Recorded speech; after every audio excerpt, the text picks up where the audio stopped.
Hello everyone, how are you doing? Good? Nice. I hope you enjoyed the reInvent so far. So thanks for being here in this session. In the next 20 minutes, we are going to talk about single tenancy and multi-tenancy in a serverless application. So this is the high-level agenda for this talk. First, we are going to look into some theoretical part of it, and then we will discuss a use case, and we will discuss some results of that use case and wrap up the session. Quick introduction about me. I am Prabhu Jayawardena. I am from Amsterdam, Netherlands. I work as a senior solution software engineer at PostNL, the Dutch National Postal Service. I'm also an AWS community builder, and you can find me in LinkedIn, Twitter, talking all about AWS and specifically serverless. All right, let's talk about some theories. What is single tenancy and multi-tenancy? Let's assume that we are building a SaaS application. How many of you have designed a SaaS application? Cool, okay. So when you design a SaaS application, among many other constraints that are applicable for designing any application, you need to think about very specific things. Just because SaaS means you have more than one consumer using your system. So you need to think about how the resource isolation of that each and every consumer or tenant. Also, as an administrator, you need to think about the flexibility and control, how much flexibility and control you need to have in your application over these consumers. And when you add more and more consumers to your application, you need to think about the scalability as well as how much cost effectiveness you can gain even when you add more and more consumers into your application. This is where the single tenancy and multi-tenancy choice comes into the play. In single tenancy, consumers will have their dedicated resources in your application. These can be compute, data, configuration, etc. There are advantages as well as disadvantages in this approach. It is always nice to start with single tenancy approach because it enhances security, it gives high resilience, and you can even customize per consumer basis. And also, if you have a very strict compliance requirement, single tenancy is a good approach. However, in single tenancy approach, you will end up with a lot of resources. So it will incur higher cost, scaling challenges, and sometimes the maintenance is hard and the deployment time can longer as well.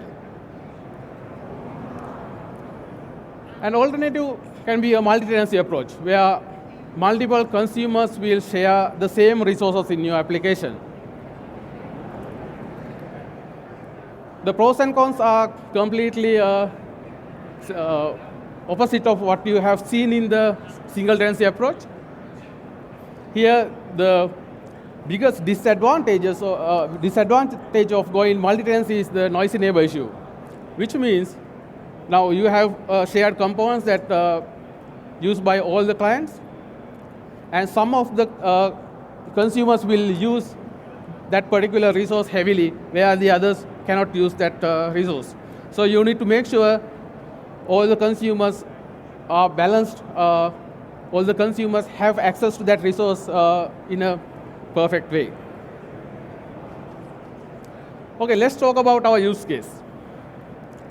First, let me give you some introduction about what we do at PostNL and my application. So PostNL is the largest logistic provider in the Benelux region.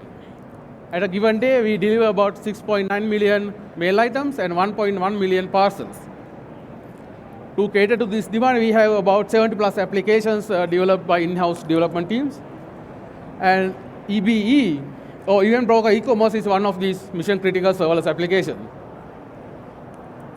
As the name suggests, this is an event broker, where there are produce applications, produce messages, and there are consumer applications that subscribe to those messages. We implement this as a self-service, so it's very easy to connect with the event broker. And it basically helps decoupling of other applications. Otherwise, they have to maintain their own connection between them. So this works as an integration as a service. So if we talk about the underlying services that we use EventBridge as the main component that route messages to different parts of our application. And we have two types of producers, SQS and HTTPS. On the consumer side, also we have targets, SQS and HTTPS, including private HTTPS connection. By design, we push the messages to consumers. This is important because then we have more control over how we can do retries, redrives, and all the things. So we have control how we push or deliver messages to the target endpoints. We process about 15 million events within this application per day. So when a producer or consumer register in our system, we run a code deploy job, which deploys a AWS CDK project into our AWS account, which results in the CloudFormation stack. Which means each and every producer and consumer have their own stack in our application, in our AWS account. As you see, this is very much a single tenant approach, right? They have their own resources in our application. This works fine to some extent, but when we add more and more producers and consumers into our application, we face some bottlenecks. So first one is higher deployment time. These stacks are very heavy because they include all the resources that they need to do their job independently. So it takes about 8 minutes per stack to deploy. And when we need to upgrade the software, from, let's say from version 1.1 to 1.2, then we need to upgrade all the stacks in our application, which takes about 2 hours, even with the parallelization. And with this process, we experience some AWS resource limitations, throttling basically, in CloudFormation API, code deploy, and API gateway deployment, etc. Of course, we have some custom solutions to prevent this throttling, but it's custom, right? And there are some costs involved, the fixed cost, I would say, because within those stacks we have CloudWatch alarms, KMS keys, that's specific to that stack, which means when we add more and more consumers or producers, that cost goes up, which is not nice for a serverless application, I would say. Also, we have a lot of identical resources. To resolve these limitations, to work around this limitation, we decided to move some part of our application to a multi-tenancy approach. However, we are bound by 2 constraints because this is a mission-critical serverless application, so no downtime is expected. Also, we are dealing with a lot of consumers and producers, so if we need their input on this migration, it will take a long time to finish the migration. So we don't actually need their input in this migration as we plan. Also, we plan the migration into 2 different, four different stages, I would say, because we have 2 types of producers and 2 types of consumers. We started with HTTPS producer migration. So we have API endpoint, and when a new producer created, there's a API endpoint created for that producer, and in that stack, there's an ingress Lambda function specific to that producer. That Lambda function is responsible to put that messages into event bus for routing into the consumer part. What we changed here is, first, we remove all these individual endpoints per producer, and we replace it by a proxy endpoint. So still, everything is matches on the proxy end. And then we replace the Lambda function that is specific to producer and make it the shared ingress Lambda function. And of course, we need to validate the message that comes in, so we had to use producer configuration that's come from the DynamoDB table.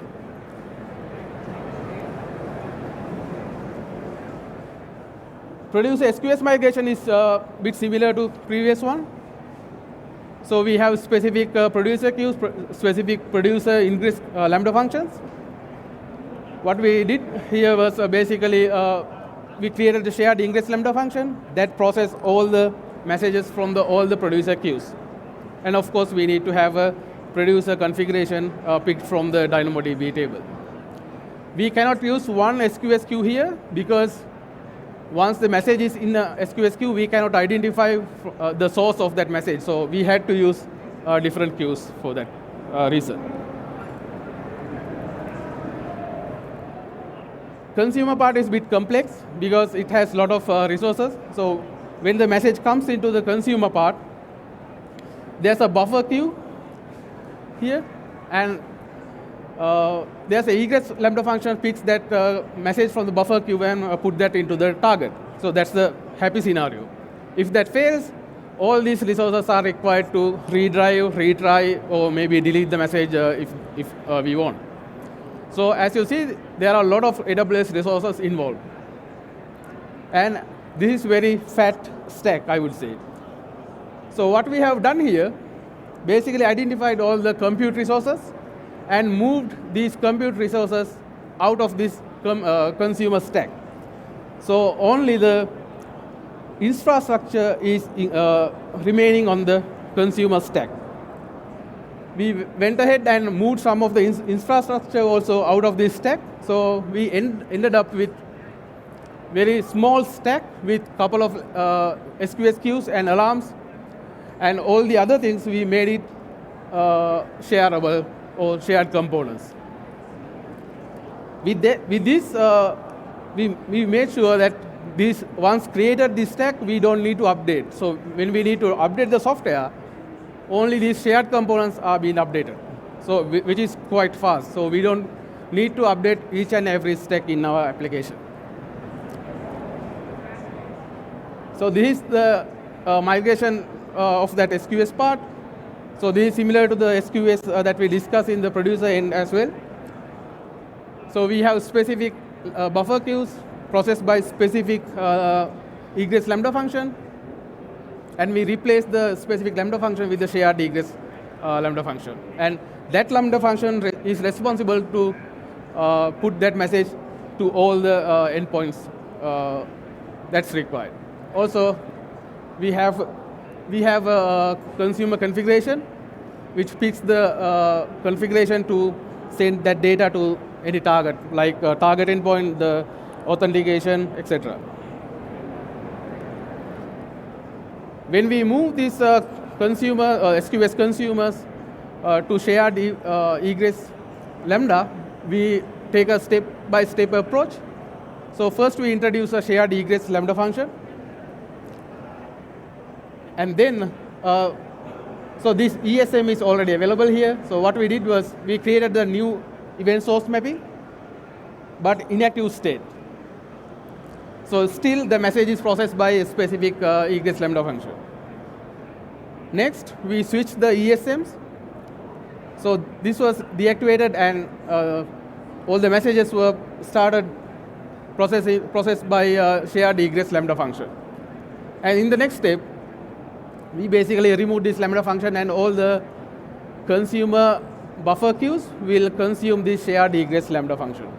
So this way, we made sure that business is not intact and all the messages are addressed. So we haven't lost any messages in this process. So let's talk about some results.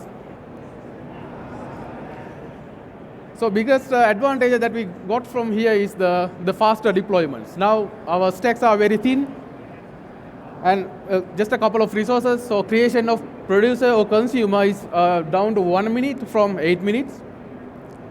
And also we don't need the redeployment at all, because when we need to upgrade the software from version 1.1 to 1.2, we only need to update the shared components, which is very limited resources. So this gives us very fast deployments.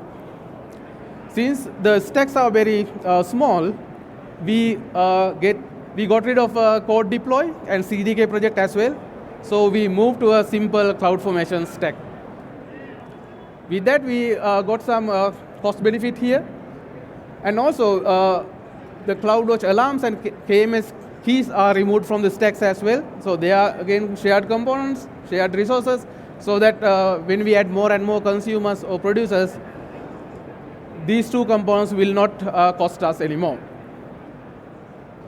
Also, in the Lambda end, we got better utilization on the Lambda, because those are shared, everyone is using, so we could later on optimize these Lambdas. As we want, we tweak those Lambdas to make it best. So we got some good results in there as well. All right, but what about the disadvantages that we talked earlier in the presentation? So in EBE, in this project, there's no compliance requirement required. Of course, we are bounded by the organization level requirement, restrictions, but in the application, we don't actually need this kind of strict compliance requirements in place. So it was easy for us to move from single tenancy to multi-tenancy. Also, very few customizations per producer or consumer is required, because only customization that we have is like how many times we retry, what is the backoff rate, etc. So those are managed by the configuration level, not the code level. Also, we address the noise enable issue with ESM concurrency. So for very large consumers or producers, we tweak this ESM concurrency so that everyone has a fair chance using our resources. Okay, let's summarize what we have talked here.